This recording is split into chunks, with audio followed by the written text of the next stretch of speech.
My girlfriend laughed and said, "What are you gonna do? Break up with me?" After I caught her texting her ex, I didn't say a word, just walked to the bedroom and started packing. She stopped laughing when she saw what I was putting in the suitcase. I, 31 male, was sitting on the couch last Thursday night, just scrolling through my phone, while Maya, 28, was supposedly working on her laptop next to me.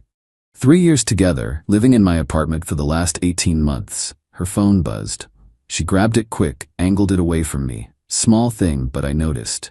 Then she smiled. That specific smile. The one she used to give me when we first started dating. Another buzz. More smiling, typing with both thumbs completely absorbed. Me, who's got you smiling like that? Maya. Just Jenna. She sent a funny meme. Something felt off. Jenna, her best friend, was on a cruise with her husband. Posted about it all over Instagram. No Wi-Fi package, she'd mentioned. Her phone buzzed again. This time I saw the notification preview before she could grab it. Can't stop thinking about last weekend. Brian, her ex, the one who meant nothing and was completely out of her life. Me, Brian's texting you? She froze, then did something I'll never forget. She laughed, actually laughed. So, it's just texts. You told me you blocked him. I did, then I unblocked him. We're friends. Friends who can't stop thinking about last weekend. Maya, still laughing. Oh my God, you're so dramatic. What are you gonna do, break up with me? The dismissive tone, the mockery, the absolute confidence that I'd just take it. I didn't say a word. Got up, walked to the bedroom. Where are you going? We're talking. No, she was laughing. I was done talking. Opened the closet, pulled out her suitcase. The expensive one I'd bought her for our trip to Europe last year. Started packing. But not her clothes, mine. She followed me, still amused, until she saw what I was doing. Are you packing your stuff in my suitcase? Ignored her. Folded my shirts carefully, my jeans, my work clothes. Hello, what are you doing? Grabbed my toiletries from the bathroom. My razor, cologne, deodorant, everything went into her suitcase. This isn't funny. Neither was being cheated on. Kept packing. Stopped being childish. So I texted my ex, big deal. Zipped up the suitcase, rolled it to the door. Came back for round 2, her matching carry-on. Are you seriously giving me the silent treatment? Packed my shoes in the carry-on, my gym stuff, my PlayStation games. Fine, I'll block him again. Happy? Opened my laptop, started searching for extended stay hotels, found one 10 minutes away. Decent rates, monthly options, booked it. Maya, you're not actually leaving over some texts. Grabbed my important documents from the filing cabinet, birth certificate, passport, tax returns, into a folder, into the carry-on. Her tone changed. The laughter was gone. Okay, wait, let's talk about this. Now she wanted to talk? Funny how that works. Ordered an Uber, 8 minutes away. You can't just leave. This is crazy. They were just texts. Pulled up my banking app. We didn't share accounts, thank God, but I paid for everything. Rent, utilities, groceries, her car insurance, her phone bill. Time to update some auto pays. Canceled her car insurance effective next billing cycle. Removed her phone from my plan. Stopped the utilities auto pay. I'd handle that with the landlord later. Maya, what are you doing on your phone? Showed her the screen. Her face went white. You canceled my insurance? 7 minutes until Uber. I need that car for work. Shame. Should have thought about that before laughing at me. Maya, please, can we just talk? I'm sorry about the texts. Interesting. Now she's sorry, not sorry for texting her ex. Sorry I'm leaving. Went to the kitchen, grabbed my coffee maker, my air fryer, my Instant Pot, all stuff I'd bought, all going with me. You're taking the kitchen appliances? My stuff, my decision. 5 minutes until Uber. This is insane. You're throwing away 3 years over nothing. Nothing? Pulled up her text thread with Brian on her phone.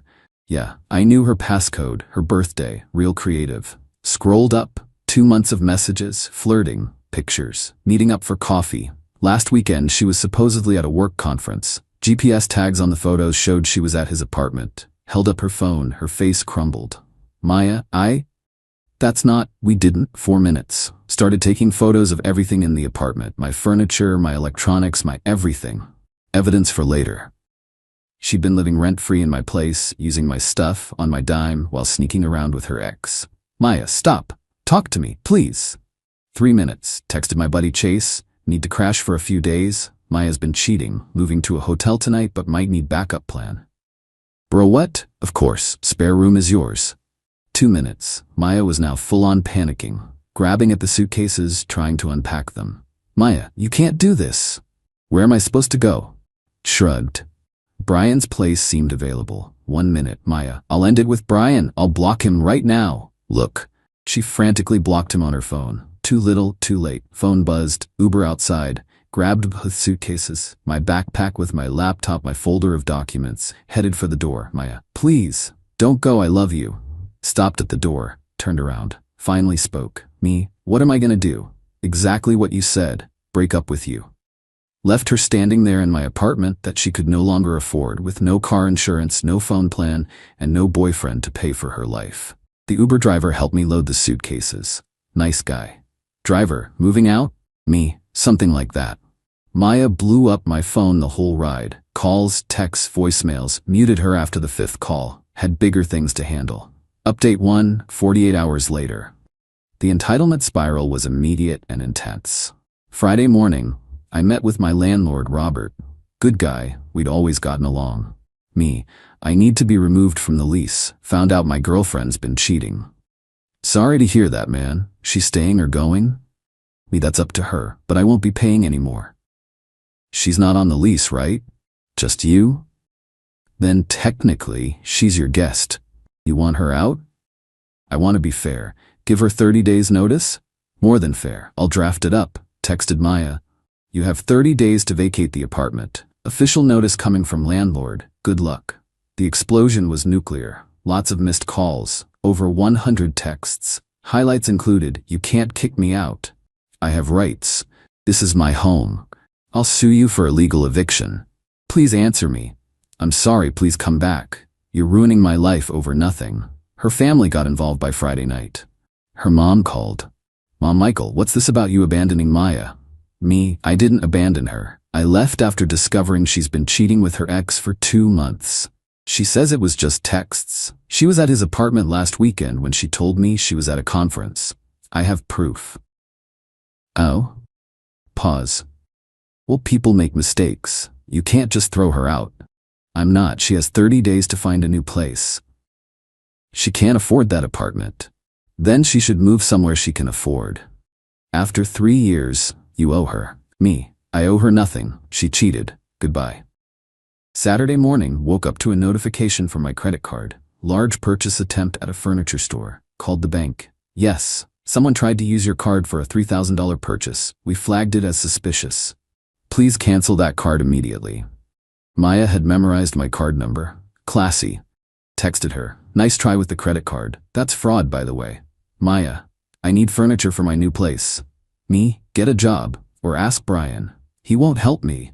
This is your fault. My fault you cheated? Interesting logic. Then came the social media campaign. She posted a sob story about her abusive ex who threw her out with nothing, carefully edited to exclude the cheating part.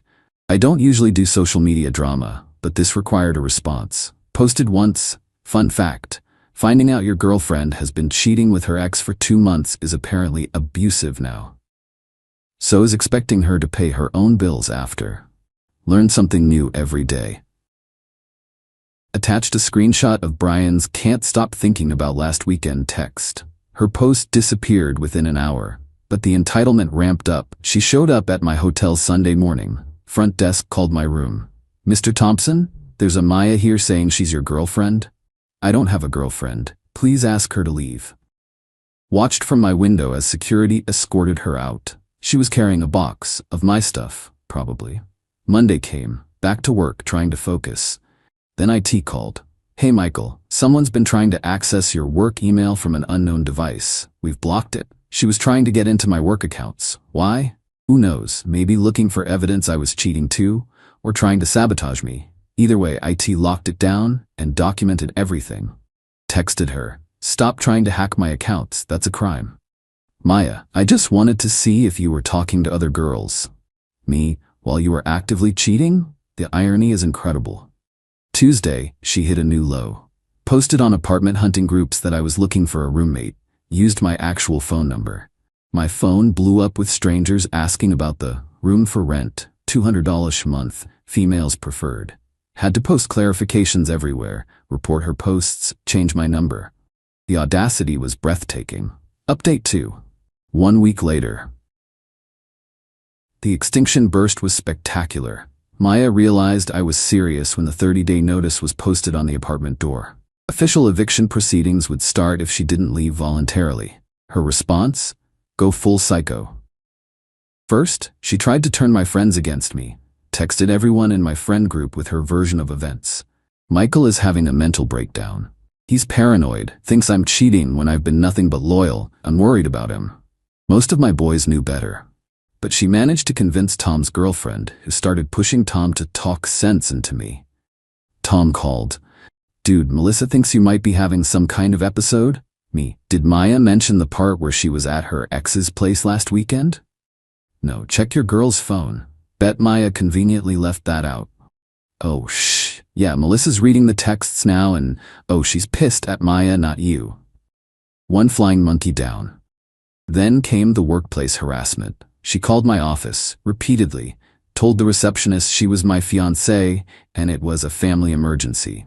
My manager pulled me aside. Michael, we've had 5 calls about emergencies involving you. What's going on?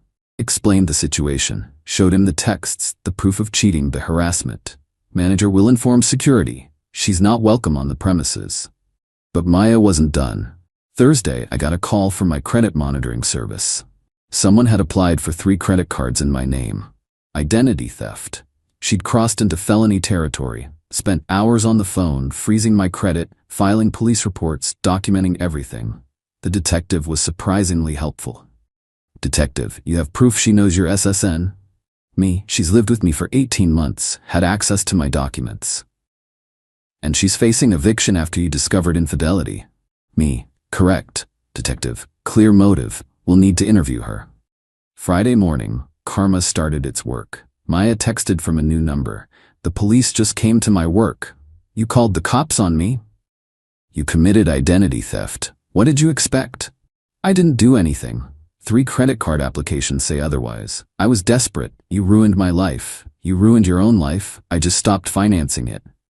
Her employer wasn't thrilled about police showing up. She got suspended pending investigation. Saturday, the apartment inspection happened. Robert walked through with Maya per the eviction process. He called me after. Robert, Mike, did you take the refrigerator? The mini fridge?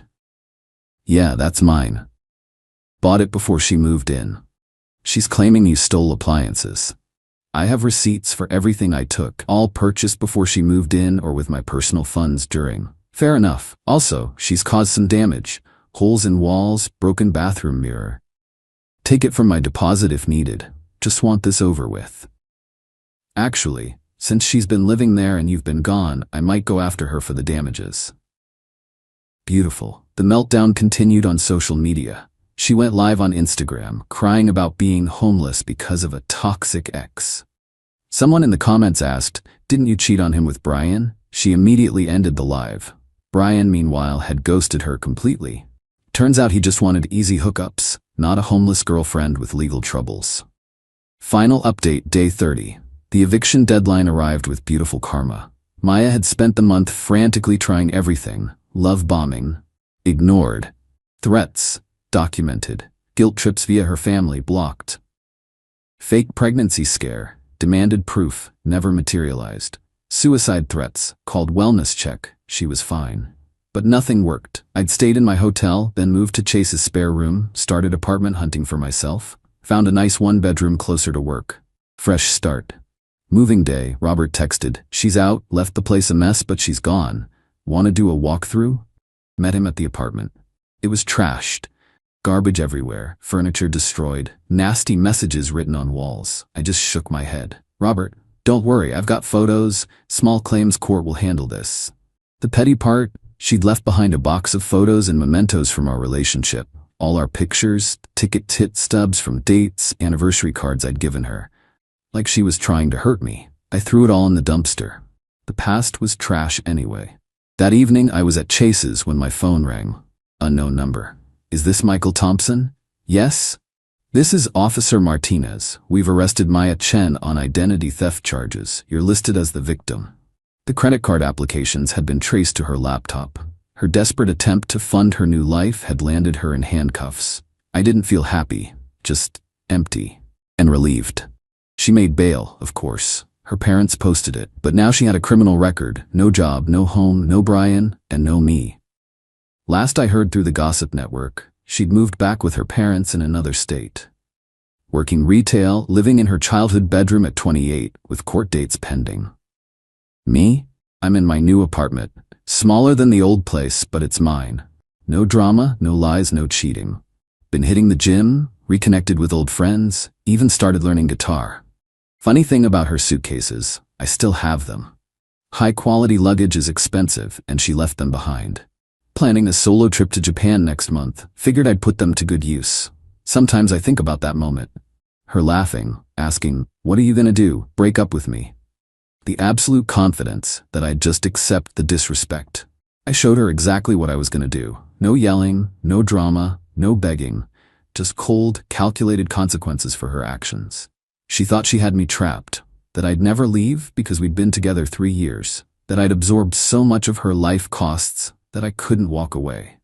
She was wrong. The suitcase, it was perfect karma. The bags I'd bought her for our romantic vacation became the vessels for my escape from her lies. She stopped laughing real quick when she realized I wasn't packing her stuff to kick her out. I was packing mine to set myself free. Best $300 I ever spent on luggage. She said, "I settled for you because I was getting old. Don't forget that." I replied, "I won't."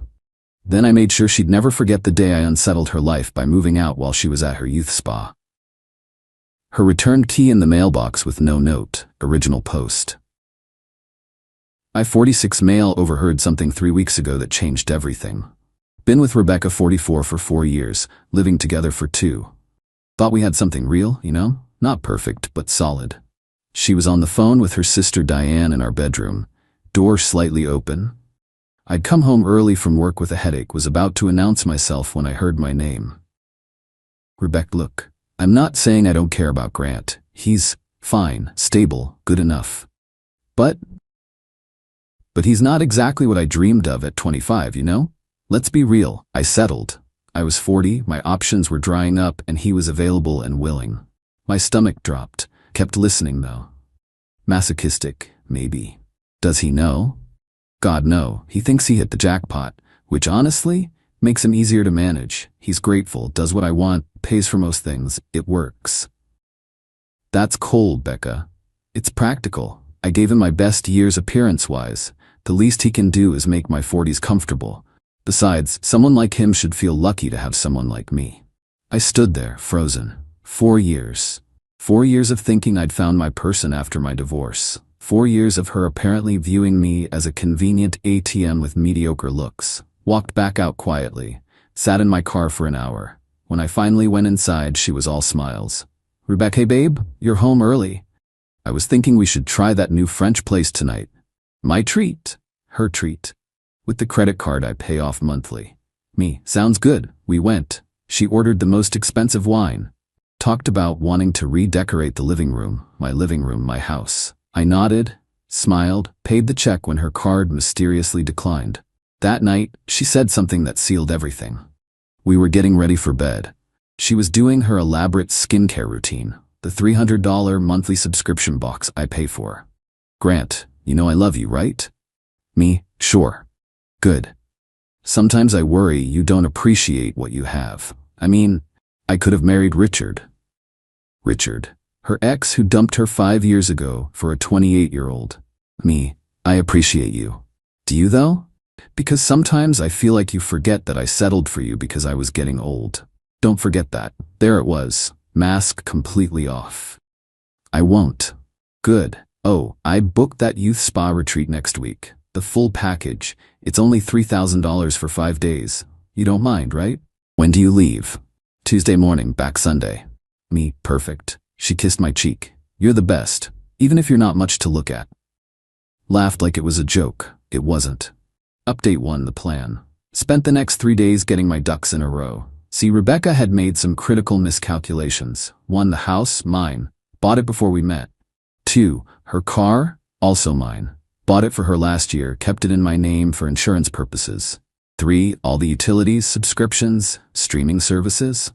My accounts. 4. The credit cards she uses, authorized user status only. She'd moved in 2 years ago, contributing exactly $300 monthly for groceries, while I covered the $2,200 mortgage, all utilities, her car payment, insurance, everything. She worked part-time at a boutique, maybe bringing in $1,200 monthly, which she spent on clothes and treatments. Tuesday morning came. She left for her spa retreat at 7 a.m., kissing me goodbye. Try not to mess up the house while I'm gone. And remember, the cleaning lady comes Thursday. Have fun. I always do. Oh, and maybe work on yourself while I'm gone? The gym membership I got you is just sitting there unused. The gym membership that she got me. With my credit card. The moment her Uber turned the corner, I got to work. First call, moving company, emergency move, same day, cost a fortune but worth it. Second call, my lawyer buddy Tom. Tom, you sure about this? She literally told me she settled for me, to my face. Jesus, okay, legally you're clear. She's not on the deed, no formal rental agreement, you can ask her to leave anytime. Not asking, she's at a spa, coming back to reality. By noon I'd packed all my stuff, canceled her credit cards, authorized user privileges revoked, removed her from my car insurance, changed the Netflix password, petty but satisfying, transferred the utilities to the new owner. Yeah, I'd been planning to sell anyway. The house had been on the market quietly for 2 months. Cash offer came in last week. Perfect timing. Closing was expedited for Friday. Rebecca would still be gone. By 3 p.m., my stuff was in my new apartment across town. Nice place. Bachelor pad. View of the river. Then came the careful part. Packed all Rebecca's stuff. Every designer bag, every shoe, every skincare product. Professionally, carefully. Even wrapped the breakables. 23 boxes total. Stored them in a climate-controlled storage unit. First month paid. After that, her problem. Left the storage unit key and info on the kitchen counter with a simple note, your things. Unit paid through the 15th. Wednesday got a text from Rebecca, spa is amazing, getting a chemical peel, you should see these women, all desperate to look younger. Sad really, good thing I still look 35 naturally. Replied, enjoy. Thursday she called, Rebecca, my card got declined at the spa shop, can you check what's wrong? Me, might be a system issue, use your debit card.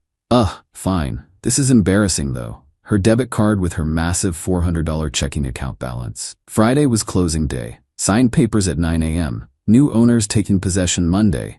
Rebecca would return Sunday to nothing. But I wasn't done. See, her Instagram was full of posts about living my best life and blessed with luxury, and some women have it all. Photos of her in my house, with my car, at restaurants I paid for, creating this whole fantasy life. I didn't do anything petty like expose her, didn't need to. Reality would do that for me. Saturday morning she called again. Rebecca. Grant, something's wrong with all the cards. I'm trying to pay for my treatments and nothing's working. That's weird. Must be a bank thing. Can you wire me money? This is so embarrassing. I'm actually tied up, can't get to the bank. Are you serious? I'm at a luxury spa. These people know me. I'm sure they understand technical difficulties. She hung up. 20 minutes later, her sister Diane called. Grant, what's going on? Becca's freaking out. Banking issue, apparently. Can you help her out? Can't she use her own money? You know she doesn't. Doesn't what? Nothing. Never mind. Sunday morning, Rebecca's return day. I was already settled in my new place. Turned off my phone. Went to play golf with Tom.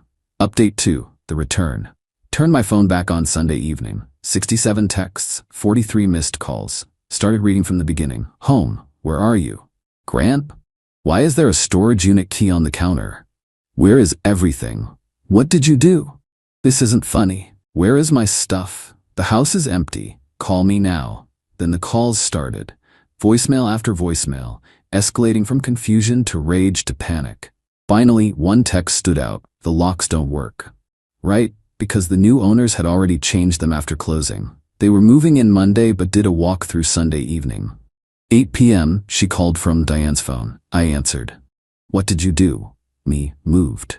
You, moved? Without telling me? Where are my things? Storage unit. Keys on the counter. Oh wait, you can't get back in. The locks are changed. Some couple is here saying they own the house. They do. Closed on Friday. You sold our house? My house. I sold my house. Where am I supposed to live? Not my problem. You're a strong, independent woman who settled for me, remember? I'm sure you'll figure it out. You can't do this. We're together. We're, past tense. Over what? Because I went to a spa? No, because you told your sister you settled for me. Because you told me to my face that you settled. Because you've been using me as a wallet for 2 years. Silence. You heard that? Every word, including the part about me being grateful and easier to manage. I didn't mean. You meant every word, and that's fine, but I'm done being your retirement plan. Grant, please, let's talk about this. Me. Nothing to talk about. Your stuff's in storage, first month's paid. Your car? I'll be selling that since it's in my name. I'll mail you a check for your contributions, about $500 over 2 years. You can't take my car. Not your car. Never was. She started sobbing. Real tears this time, not the manipulative ones I'd seen before. Where am I supposed to go?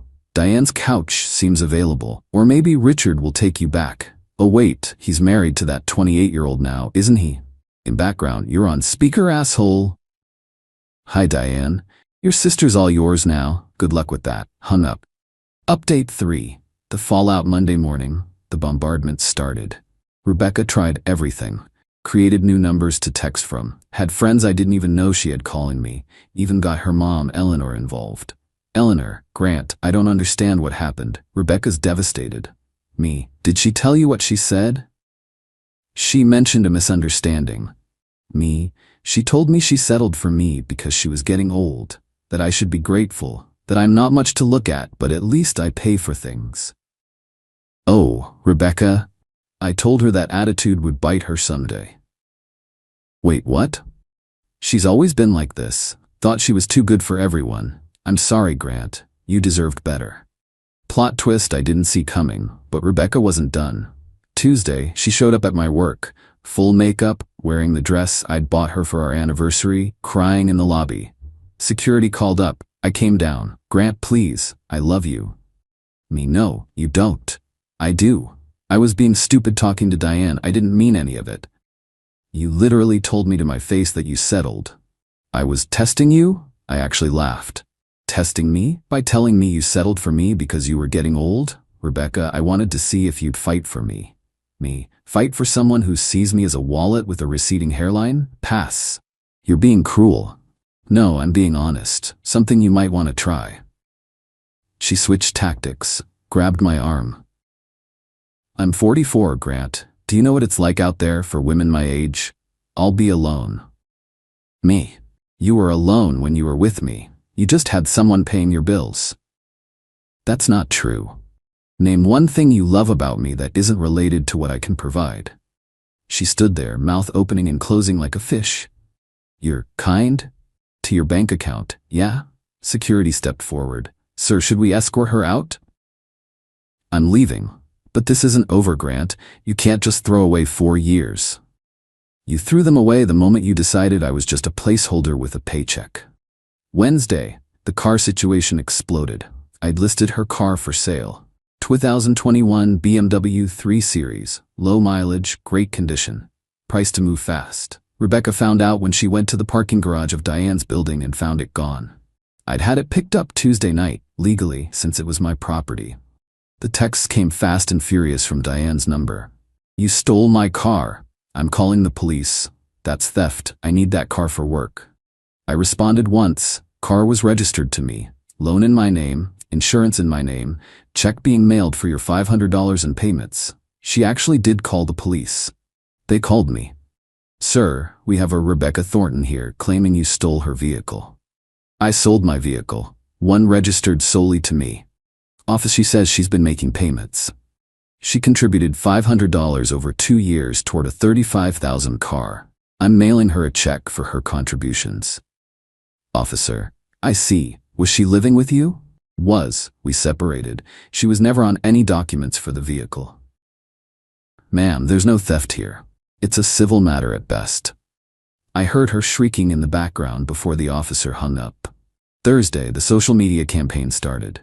Rebecca went nuclear on Instagram and Facebook, posted this long, dramatic story about being abandoned and financially abused and left with nothing after giving my best years to someone. The comments were initially sympathetic. Then, someone, bless them, asked, "Didn't you post last month about how you were too good for most men and settling is sometimes necessary?" Screenshots started appearing. Old posts where she bragged about training her boyfriend. One where she said, "Smart women choose providers, not lovers." Another saying, "I may be 44, but I look 35 and deserve to be treated like 25. Her narrative crumbled fast. Then came the best part.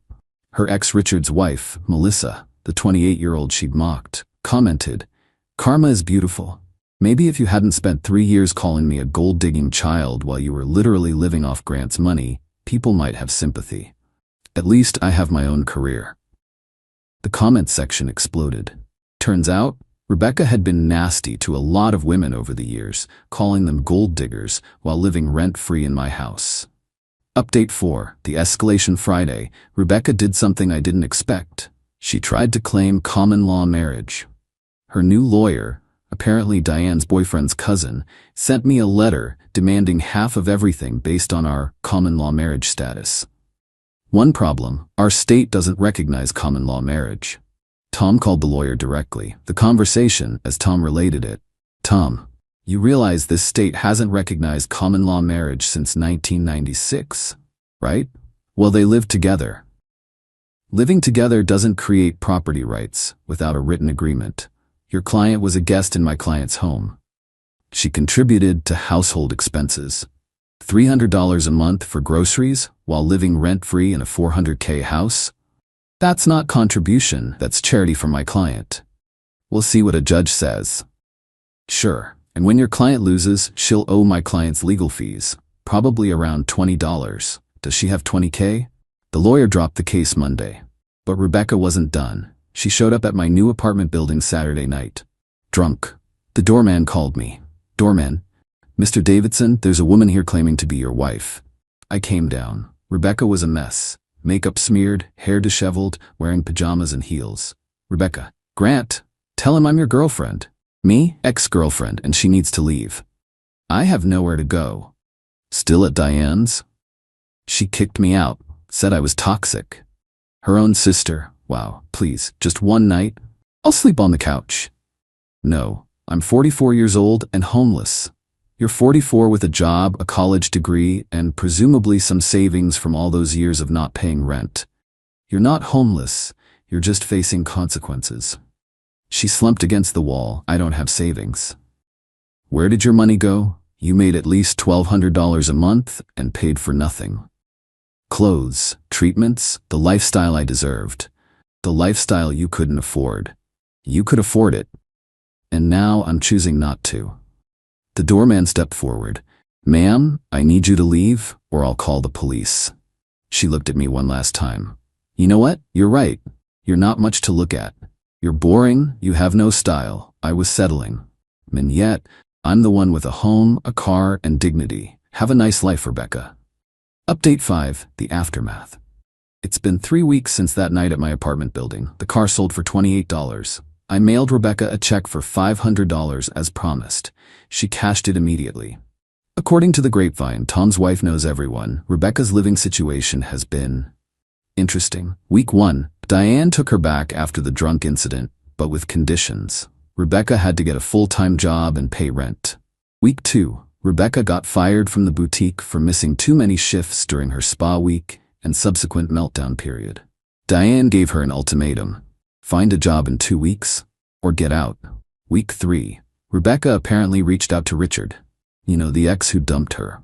His wife Melissa posted on Facebook, "When the ex who called you a child bride gold digger asks your husband for a loan, the audacity is astronomical." Yesterday, I ran into Rebecca's mom Eleanor at the grocery store. "Eleanor, Grant, how are you?" "Good, thanks. You?"